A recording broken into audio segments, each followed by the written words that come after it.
The school hallway was full of noise. Students were chatting, lockers were banging, and teachers walked past with coffee in their hands. But suddenly, everything went quiet. All heads turned. She was walking in. Her name was Mira. She was new at this school. It was her third day. But today, she looked different. Her hair was braided, long, thick, beautiful braids. They reached her waist. Each braid was neat, clean, and carefully made. She had spent over 2 hours on them that morning. She walked slowly through the hall. Her books were held tight to her chest. Her eyes looked straight ahead. She didn't smile. She didn't look scared either. She looked calm, but serious. Then it happened. A loud laugh broke the silence. Ha ha ha ha! "What are those on your head?" a girl shouted. More laughter followed. A group of students pointed at Mira. One of them pulled out his phone and took a picture. "Did you fall in a basket factory?" another boy joked. "She looks like she's carrying ropes on her head," someone else shouted. The hallway exploded with laughter. Mira stopped. Her back was still to them. She didn't turn around. She just stood there. Quiet, still, like a statue, but her hands tightened around her books. Her fingers turned white from holding them too hard. Then, slowly, she turned. She faced them, the ones laughing. Her eyes didn't show fear. They showed something else. Fire. It was not anger. It was not sadness. It was something deeper, a silent power, like a storm waiting to rise. The laughter faded, little by little. One student lowered their phone. Another looked away. Now, the hallway was silent again. Mira said nothing. She turned back and walked away, calm, steady. But inside her, something had shifted. Mira walked into her classroom. She sat in the second row by the window. She didn't speak to anyone. No one sat beside her. The teacher walked in and started the lesson. But Mira didn't hear the words. Her mind was somewhere else. It went back to her grandmother's room, a small, warm room filled with the smell of tea and old books. Her grandmother sat on the wooden chair, slowly braiding Mira's hair. "Why do you always braid my hair like this, Grandma?" young Mira had asked. Her grandmother smiled gently. "These are not just braids, my child. They are your strength." Mira laughed back then. She didn't understand. Her grandmother looked at her and said, "One day, when the world laughs at you, don't answer with words. Answer with your silence and your spirit. You will drop these braids like a warrior, and they will see who you really are." Now, in the classroom, Mira touched her braids. They were not just hair. They were memories. They were her grandmother's hands. They were her voice, her love. And today, they had become her armor. After class, Mira walked to the lunch area. She sat alone on a bench under a tree. She opened her lunchbox quietly and began to eat. A shadow fell across her table. It was the same girl who laughed earlier. "What's wrong? Cat got your tongue? Or are you hiding under those braids too?" the girl said, smirking. Mira didn't respond. The girl grabbed an apple from her lunchbox and tossed it to her friend, who caught it and laughed. "Enjoy your lonely lunch, warrior. Princess," the girl mocked, then walked away. Mira sat still. Her face was calm, but her heart was beating like a drum. She wanted to scream. She wanted to cry, but she didn't. Instead, she looked up at the sky. The wind blew softly. Her braids moved gently with it. She closed her eyes and whispered something under her breath. No one heard it, but it was not a prayer. It was a promise. After school, Mira walked home alone. The road was quiet. Leaves crunched under her shoes. Her house was small and old, but warm inside. Her mother was waiting in the kitchen. "Mira, how was school?" she asked with a tired smile. "It was fine," Mira answered. She didn't mention the laughter, or the apple, or the pain. She went to her room, placed her bag down, and stood in front of the mirror. She looked at herself, really looked at the braids, at the girl behind them, and she said softly, "They think they know me, but they don't." She opened her drawer and took out a small notebook. On the first page was written in soft, faded ink, "Be silent, be still, be strong." "Grandma," she turned to a new page. She picked up a pen and she began to write. Not a story, but a plan. Back in the school hallway the next day, Mira walked in again. Same braids, same calm walk, and the same group of students looked at her. But something had changed. This time she smiled. Not a big smile, just a small one. Quiet and confident, the kind of smile that says, "You laughed yesterday. Let's see who laughs tomorrow." The sun was rising slowly. A soft orange light filled Mira's bedroom. She sat on the floor, her hair open and long. In front of her was a photo. Her grandmother, smiling, strong, wearing the same long braids Mira now had. Mira picked up a comb. She began to part her hair, just like her grandmother taught her. One braid, two, three. Her fingers moved slowly, carefully. Each twist carried a memory. Flashback. 2 years ago, Mira was sitting on a small stool beside her grandmother's chair. Her grandmother's hands were gentle but firm as she worked through Mira's hair. "Grandma," Mira asked, "why do you always braid my hair the same way?" Her grandmother smiled and said, "Because each braid tells a story, one of pain, one of strength, and one of love." Mira giggled. "But Grandma, it's just hair." "No, child," her grandmother whispered. "It's never just hair. In our culture, in our hearts, it is history. It is power. It is who we are." Mira didn't fully understand back then, but she remembered her grandmother's hands, rough from years of work, yet soft when they touched Mira's hair, and she remembered her voice. Always calm, always full of hope. Back in the present, Mira finished the last braid. She tied a soft blue ribbon at the end, her grandmother's favorite color. She looked into the mirror. Her eyes didn't look scared anymore. They looked ready. At school, people were still whispering, still pointing, still laughing. But Mira kept walking. In her hand was her notebook, the one her grandmother gave her before she passed away. She had written something new inside it, a plan, not for revenge, not for anger, but for something bigger. In class, Mira's teacher handed out papers. "Students," the teacher said, "our school is hosting a storytelling contest next week. Anyone who wants to join can sign up.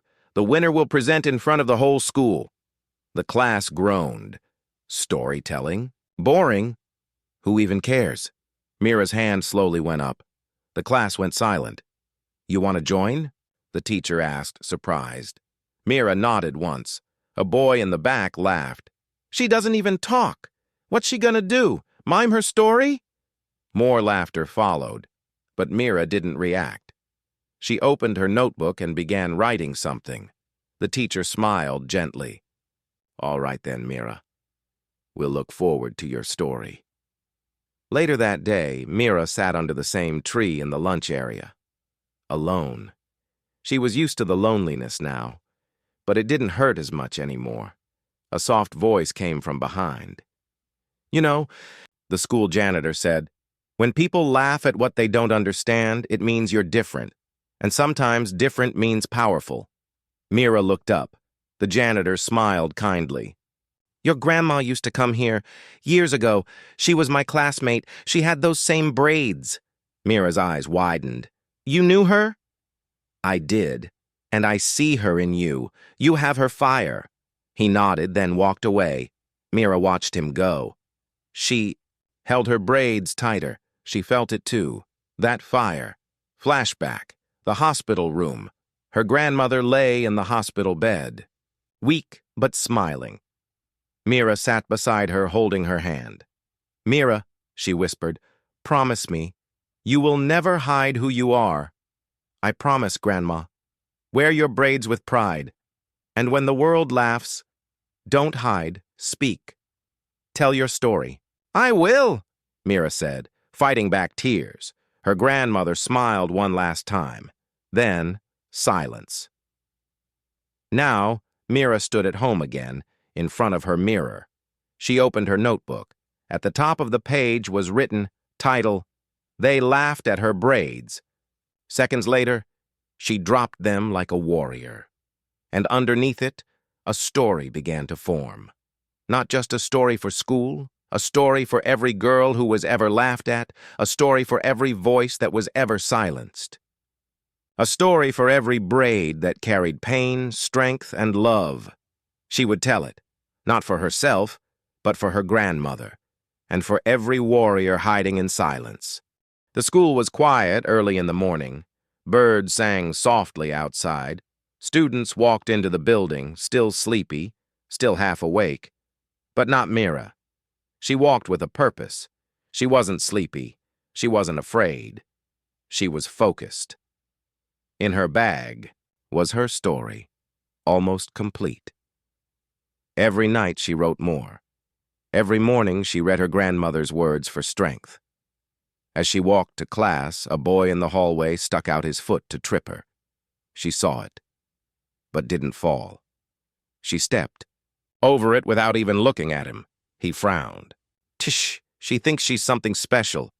But Mira kept walking, calm, unshaken. She had learned one thing. You don't always have to fight with words. Sometimes silence is louder. That day at lunch, Mira sat alone again. But this time, something was different. A younger girl walked over to her. She was holding her tray nervously. Can I sit here?" the girl asked. Mira nodded and moved her bag. The girl sat down and smiled shyly. "You're brave," she said quietly. "Everyone's mean to you, but you don't cry." Mira looked at her and asked, "What's your name?" "Anaya." Mira smiled. A soft smile. The kind that makes someone feel safe. Anya looked at Mira's braids. "My mom braids my hair too. But I stopped wearing them because people laughed." Mira gently touched one of her own braids. Then she said, "My grandmother told me, the stronger the braid, the louder the story. Never be afraid of yours." Anya nodded, eyes wide. That night, Mira couldn't sleep. She kept thinking about Anaya, about all the girls like her, like Mira, who were laughed at for being different. She got up, turned on her desk lamp, and opened her notebook. She flipped to a blank page and began to write a new section. Once, she was silent. Not because she was weak, but because she was thinking, waiting, planning. Flashback. Mira's old school Mira wasn't always quiet. At her last school, she once stood up for a girl named Zoya. A group of boys had cornered Zoya near the library. They pulled her backpack, calling her names. Mira had seen it from a distance. She ran over, stepped in front of Zoya, and stared at the bullies. "Stop!" she said. They laughed. One of them pushed her. Mira didn't fall. She stood her ground. "Leave." "Now," she said again, stronger this time. A teacher arrived just then and sent the boys away. But after that, things got worse. The bullies began targeting Mira. They called her the fake hero. They threw notes at her desk that said, "You'll regret it." Mira tried to stay strong, but deep down, she felt broken. Her parents saw the change in her. That's when they moved to this new school, to give her a fresh start. But the laughter followed her here too. Now, as she sat at her desk in the middle of the night, Mira realized something. She had been strong once. She could be strong again. She didn't need to fight with fists or shout loud words. She would fight with her truth, with her story, with her voice. The next day, Mira walked into class, early. She went straight to the teacher. "Can I perform my story early?" she asked. The teacher looked surprised. "Why?" "The contest is next week," Mira said softly. "I want to practice. I need to see if my voice still works." The teacher nodded. "Of course, Mira, go ahead." Mira walked to the front of the class. Some students were already inside. She took a deep breath. She looked at them, the same students who laughed before. And then she began to speak. Her voice was clear. "Soft, but strong. My name is Mira." They laughed at my braids, but they didn't know the story they were laughing at. They didn't know. This is not just hair. It's history. It's love. It's power. These braids were made by my grandmother, a warrior in her own way. And today I wear them to remind myself that I come from strength. The class went silent. No one laughed this time. Even the boy in the back, the one who always joked, looked down. One girl blinked fast, like she was holding back tears. Mira stopped. She had only spoken for a minute, but it was enough. Her voice had returned. The warrior had woken up. As she sat back down, her teacher said quietly, "That was powerful." Mira didn't smile. Not yet. But inside she felt a small fire, and it was growing. 3 days before the school storytelling contest, the halls were full of noise again. Laughter, shouts, footsteps. But this time Mira walked through it all with her head high. No looking down, no fear, no silence. Her braids moved gently behind her like a quiet flag of strength. Some students still stared, some still whispered. But fewer laughed now. Something about her had changed, and people noticed. During break time, Mira sat under her usual tree. This time, Ania was already waiting for her. "I told my mom I'm going to braid my hair again," Anya said, smiling. Mira smiled back. "I'm glad." Then Anya reached into her bag and pulled out a small charm, a tiny silver feather. "This is for you," she said shyly. "It's my lucky charm. I want you to have it for the contest." Mira's eyes softened. She took the charm gently. "Thank you, Ania." But not everyone was happy with Mira's growing strength. Behind the sports shed, 3 students talked, in angry whispers. "She thinks she's better than us now," said the girl with the loud laugh. "She's making us look bad," added the boy who always joked. "She needs to be shut down," the third one said, pulling out his phone. They were planning something, and it wasn't just more laughter. It was going to be cruel. That evening, Mira sat in her room, finishing the last page of her story. She added the silver feather charm to the ribbon on her final braid, as if it gave her strength. She stood in front of the mirror and practiced her words. "I am not here to fight. I am here to tell you a truth. That behind every braid, there is a reason, a memory, a warrior." But the next morning, everything changed. As she reached school, a crowd had already formed near the notice board. Students were laughing. Again. But this time, they weren't just laughing. They were whispering, pointing. Some were filming. Mira walked closer, and then she saw it, her face on a poster. A fake one. It said, "Mira the Warrior?" More like Mira the Weirdo. Under it, someone had edited a photo of her with cartoon ropes instead of braids. There were cruel drawings all over the image. Big ears. A clown nose. Tears. Mira froze. It felt like the hallway was spinning. Everything became slow. Distant. Laughter echoed. Phones clicked. People stared. Her hands shook. Her chest hurt. She wanted to run, to scream, to disappear, but she didn't. She just stood there. Then someone behind her whispered, I knew she couldn't handle it. And that was the breaking point. Mira turned around. Fast. Her eyes were full of something no one had seen before. Not fear. Not pain, but fire. She walked straight to the notice board, pulled the poster down, and held it up high. Everyone watched, phones still recording. Then she said loudly and clearly, "You can laugh at my picture. You can draw on my face. But you can't erase my story, and you can't break someone who already knows who they are." Silence. Complete silence. Then a slow clap from Ania. Then another student joined, and then another, until half the hallway was clapping. The bullies looked confused, nervous, embarrassed. Mira didn't smile. She just folded the poster, walked to the nearest bin, and dropped it. In that evening, she walked home slowly. Her feet were heavy, her heart even heavier. She sat on her bed and cried for the first time in weeks, not because she was weak, but because she had held it in for too long.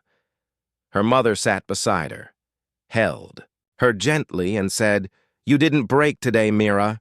You rose." It was finally here. The day of the storytelling contest. The school auditorium was filled with chairs. The stage had a single microphone, standing tall in the center. The lights above it shone brightly, almost like a spotlight on truth. Students were whispering. Teachers walked around with clipboards. Everyone was waiting to hear the stories. But no one was waiting for Mira. At least, not yet. Backstage, Mira sat quietly, her notebook in her lap. She wore a simple white dress. Her braids were neat, smooth, tied with a blue ribbon. At the end of one braid hung the tiny silver feather charm Ania had given her. Her fingers trembled slightly. She wasn't afraid of speaking anymore. She was afraid of being seen for who she really was. From the small gap in the curtain, she looked out into the audience, the same students who once laughed, the teachers, even the school janitor. Her grandmother's old classmate was sitting in the last row, watching quietly. In the front row sat her parents. Her mom smiled and gave her a small thumbs up. Beside them, Anya sat with her own hair braided now, proudly. Suddenly, Mira's name was called. A wave of silence spread across the room. Some students raised their eyebrows. Her? She's really doing this? She'll probably cry on stage. She better not freeze up. But Mira stepped out from behind the curtain slowly. Each step echoed. She didn't look at the crowd. She walked straight to the microphone, her notebook in hand. She stood still for a second, then looked up and began. They laughed at my braids. They called me names, drew pictures, made jokes. But let me tell you something. Her voice was calm, but strong. The kind that made people stop chewing, texting, whispering. Every braid on my head is not just a hairstyle. It is a story. She pointed to her left braid. This one is about pain. The pain of being different. Then the right one. This is for strength, for the days I didn't break. Then the middle one. And this one is for love. The love my grandmother gave me. The voice she told me to find. She paused. No one was laughing now. I was silent for a long time. I thought silence made me safe. But silence doesn't protect you. It hides you. She looked up at the students. Some shifted in their seats. Guilty. Quiet. They laughed because I was different. But now I ask you, what is wrong with different? If different means strong, I want to be different. If different means kind, I want to be different. If different means brave, then yes, I am different. Someone in the crowd clapped. Then 2. Then 10. Then the whole room. A standing ovation. Mira didn't cry. Not this time. She closed her notebook softly and stepped away from the mic. The same hall where she was once laughed at was now clapping. Just for her, not for being perfect, but for being real. Backstage, her teacher hugged her. "You didn't just speak, Mira. You opened hearts." Her parents had tears in their eyes. The janitor gave her a nod, the kind that said, "Your grandmother would be proud." And Anya ran up and said, "You were amazing. They listened. They really listened." Mira smiled, a full, warm, open smile, the kind only a warrior wears when the battle is over. The clapping had stopped. The lights in the auditorium were slowly dimming. Students were leaving, still talking about the contest. But Mira, she was sitting quietly on the edge of the stage, her notebook resting beside her. She had just lived the biggest moment of her life, and now everything felt quiet, still, soft. Ania sat next to her, swinging her legs. "Everyone's talking about your story," she said. "Even the big kids." Mira smiled. "They're not laughing anymore," Anya added. Mira looked at her and said gently, "It was never about stopping the laughter. It was about finding my voice." Back at home, Mira's mom was cooking something special, her favorite: warm rice and lentils with lemon and pickles.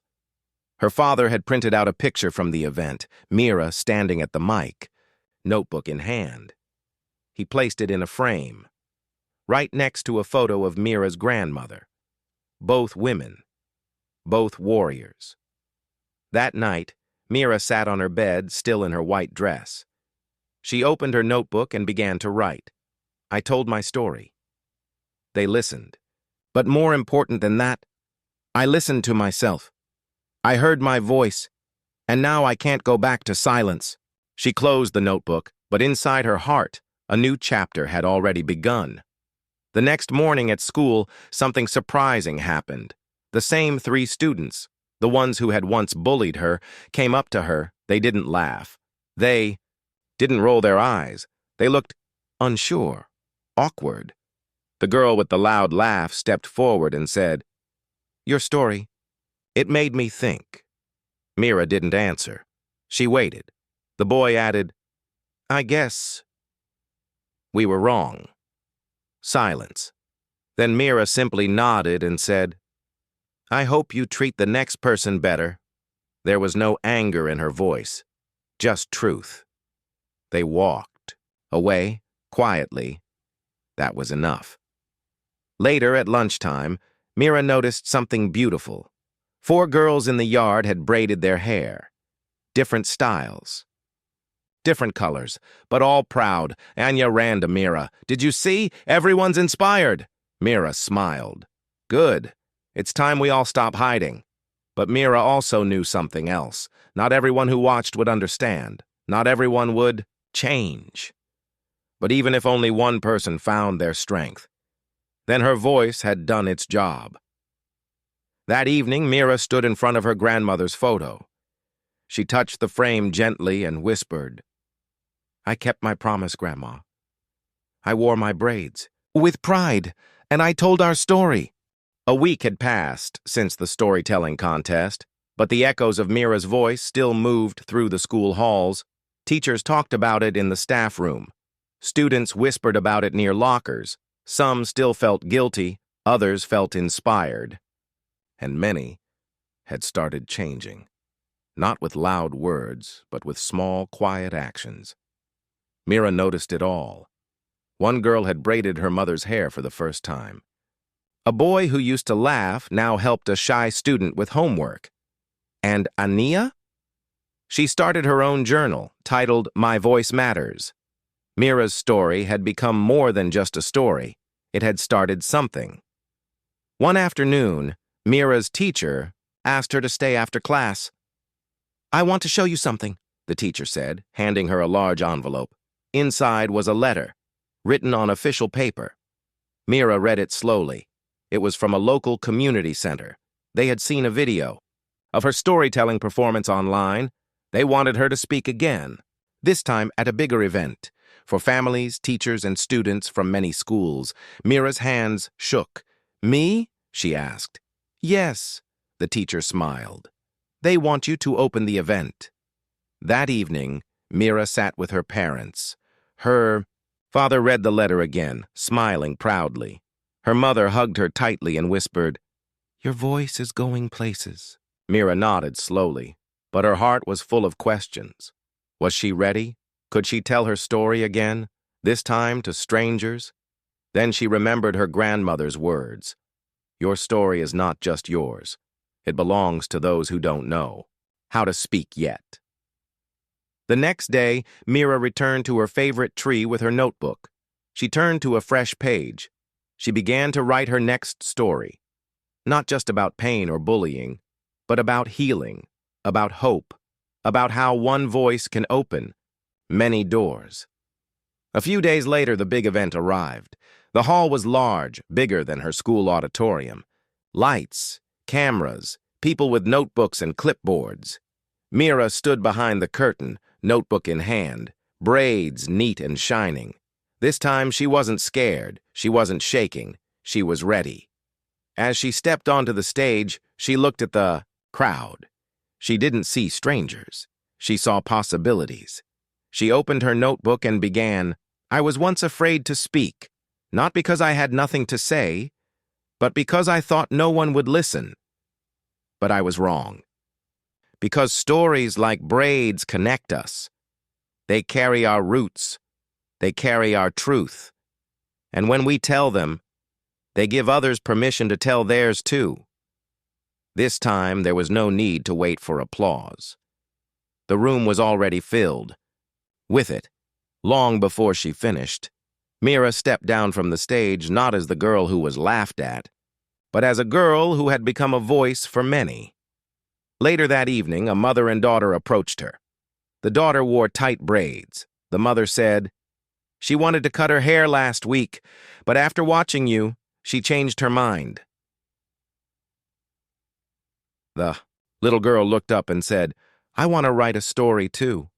Mira bent down, smiled, and said, "Then promise me one thing. When you're ready, don't be silent." The girl nodded proudly. Mira was no longer just a student. She was a storyteller, a warrior in braids, a voice that changed the silence. It had been 2 months since the contest.